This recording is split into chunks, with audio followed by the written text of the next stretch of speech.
আকাশবাণী আগরতলা স্থানীয় সংবাদ করছি ইতিকণা মুখোপাধ্যায়।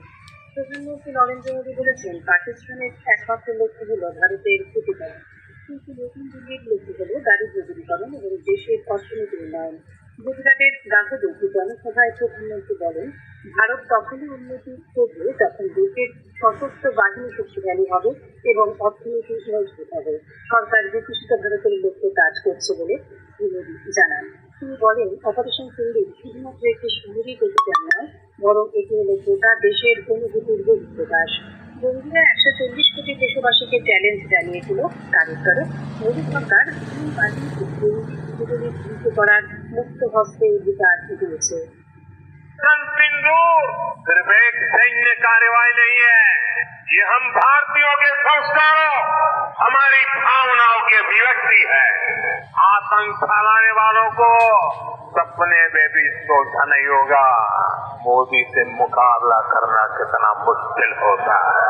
आतंकवादियों ने 140 करोड़ भारतीयों को चुनौती दी थी और हमारे सूरवीर ने वो कर दिखाया जो दुनिया ने पिछले कई दशकों से नहीं देखा था। জনসভায় যোগ দেওয়ার আগে প্রধানমন্ত্রী সুব্রত রায় ২৪,০০০ কোটি টাকার একাধিক উন্নয়নমূলক প্রকল্পের উদ্বোধনী শিলান্যাস করেন। যদিও ৫৩,০০০ কোটি টাকার ৩৩টি প্রকল্পের উদ্বোধনী শিলান্যাস করেন তিনি। ICMR Indian council of medical রিসার্চের ডিজি ডক্টর রাজীব বাহুল জানিয়েছেন, কোভিডের নতুন প্রজাতি নিয়ে ভয়ের কোনো কারণ নেই। তিনি বলেছেন, কোভিড-১৯ নতুন প্রজাতি নিয়ে জনসাধারণের উদ্বিগ্ন হওয়ার কোনো দরকার নেই, শুধু সতর্ক থাকতে হবে।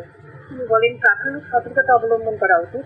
আমরা এখনই বৈদ্যুতিক সতর্কতার কথা বলছি না, তবে যদি কেউ ক্যান্সার রোগী হন অথবা তার রোগ প্রতিরোধ ক্ষমতার সমস্যা থাকে, তাহলে সাধারণত তাদের সতর্কতা অবলম্বন করা প্রয়োজন।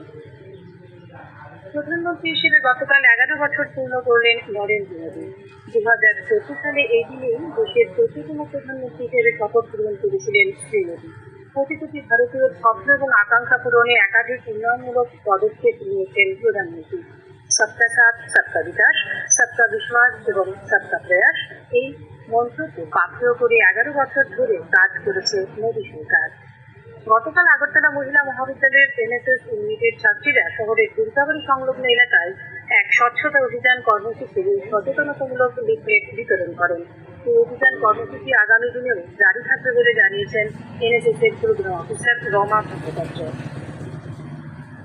জনজাতি কল্যাণ মন্ত্রী বিকাশ দেববর্মা বলেছেন, বিজেপি মহিলা মোর্চার মাধ্যমে রাজ্যের প্রতিটি মহিলার কাছে সরকারি বিভিন্ন প্রকল্পের সুযোগ সুবিধা পৌঁছে দিতে হবে। গতকাল কাকমাঘাট বিজেপি মন্ডল কার্যালয়ে কৃষ্ণপুর মন্ডলের মহিলা ও যুব মোর্চার নতুন কার্যালয়ের উদ্বোধন করে তিনি বলেন, মহিলাদের আত্মনির্ভর করে তুলতে সদস্যদের আরও সক্রিয় ও সচেতনভাবে কাজ করতে হবে। বিজলিয়া রাম ঠাকুর সেবা মন্দিরের ৭৫তম বাৎসরিক উৎসব উপলক্ষে গতকাল এক বিশেষ স্বাস্থ্য শিবির অনুষ্ঠিত হয়।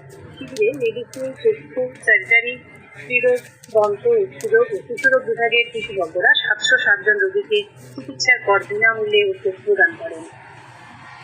গতকাল শান্তিরবাজারের মুকুট অডিটোরিয়ামে দেবজিৎ সাহিত্য উৎসবের সূচনা করেন সাবরু মহকুমা শাসক শিবজ্যোতি দত্ত।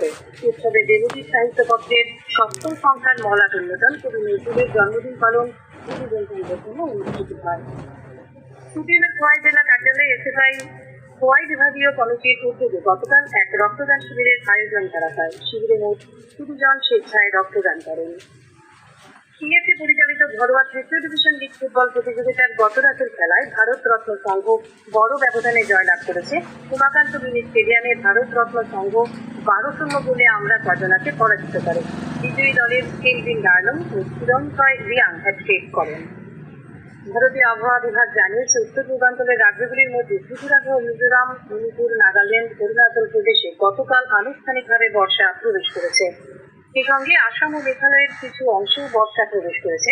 আগামী ৩ দিনের মধ্যে উত্তর পূর্বাঞ্চলের সমস্ত রাজ্য, পশ্চিমবঙ্গের হিমালয় উপত্যকা ও সিকিমে আনুষ্ঠানিকভাবে বর্ষা প্রবেশ করবে। আবহাওয়া দপ্তর আগামী ২৪ ঘন্টায় রাজ্যের সব জেলায় বজ্রবিদ্যুৎ সহ বৃষ্টিপাতের সতর্কতা জারি করেছে। আজ তাপমাত্রা সর্বোচ্চ 34°C কাছাকাছি থাকবে। আজ ভোরের সর্বনিম্ন তাপমাত্রা ছিল 30°C। স্থানীয় সংবাদ এখনকার মতো প্রথমে শেষ হলো। পরবর্তী বাংলা স্থানীয় সংবাদ প্রচারিত হবে আজ সন্ধ্যা 7:55 মিনিটে।